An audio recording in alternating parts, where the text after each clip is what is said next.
World കപ്പിലെ രണ്ടാം മത്സരത്തിൽ അതിനിർണായകമായ പോരാട്ടത്തിൽ ബ്രസീൽ 3 ഗോളിൻ്റെ മികച്ച വിജയം സ്വന്തമാക്കി. ഹെയ്തിക്കെതിരെയായിരുന്നു ബ്രസീലിൻ്റെ 3 ഗോളിൻ്റെ വിജയം.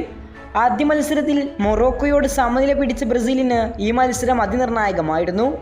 താരതമ്യേന കുഞ്ഞന്മാരായ ഹെയ്തിയുമായി ബ്രസീൽ ആദ്യ പകുതിയിൽ തന്നെ വിജയമുറപ്പിച്ചു. ആദ്യ പകുതിയിൽ പിറന്ന 3 ഗോളിനായിരുന്നു ബ്രസീലിൻ്റെ വിജയം.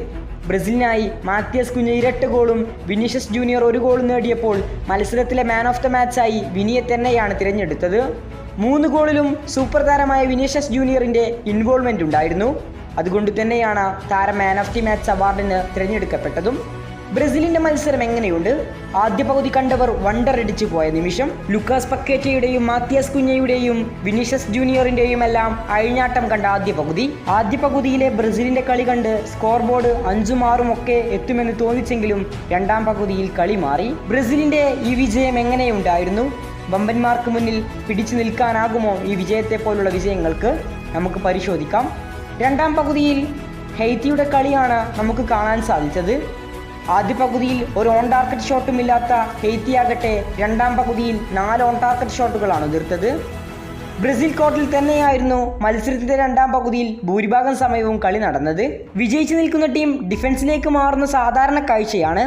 പക്ഷേ ഫിഫ റാങ്കിങ്ങിലെ 85ാം സ്ഥാനക്കാരായ ഹെയ്തിക്കെതിരെ ബ്രസീലിന് രണ്ടാം പകുതിയിൽ മികച്ച പ്രകടനം നടത്താൻ സാധിച്ചിട്ടില്ല. ആദ്യ പകുതിയിൽ തന്നെ റാഫിഞ്ഞയുടെ വളരെ മോശം പ്രകടനമാണ് കണ്ടത്. മധ്യനിരയിൽ നിന്ന് കസമീറോയുടെയും മോശം പ്രകടനം കണ്ടു. രണ്ടാം പകുതിയിൽ മധ്യനിരയിൽ ടീം പന്ത് വിൻ ചെയ്യുന്നില്ല എന്നത് ഒരു പ്രധാന പ്രശ്നമായിരുന്നു. എടുത്തു പറയേണ്ട പ്രകടനമാണ് വിനീഷ്യസ് ജൂനിയറും മാത്യസ് കുഞ്ഞയും ലുക്കാസ് പക്കേറ്റയും എല്ലാം നടത്തിയത്. മികച്ച ഫോമിലാണ് അവർ കളിച്ചു തീർത്തത്. ആദ്യ പകുതി ബ്രസീലിൻ്റെ കളി വണ്ടറടിച്ചാണ് കണ്ടുനിന്നത്. രണ്ടാം പകുതിയിലും ബ്രസീൽ അറ്റാക്കിംഗ് ഫുട്ബോൾ തന്നെ നടത്തുമെന്ന് പ്രതീക്ഷിച്ചെങ്കിലും ബ്രസീൽ ഡിഫൻസിലേക്ക് വലിയുകയും എതിർ ടീമായ ഹെയ്തി കൂടുതൽ അറ്റാക്കുകൾ നടത്തുകയും ചെയ്തു.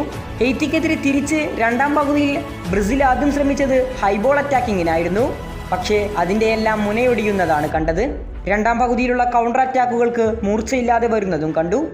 ഏതായാലും ഈ ഒരു മത്സരത്തിന്റെ രണ്ടാം പകുതി ബ്രസീൽ ആരാധകർക്ക് പോലും നിരാശ നൽകുന്നതായിരുന്നു. ബ്രസീലിന്റെ ഇന്നത്തെ മത്സരത്തെക്കുറിച്ച് നിങ്ങളുടെ അഭിപ്രായം തീർച്ചയായും കമന്റ് ബോക്സിൽ അറിയിക്കുക.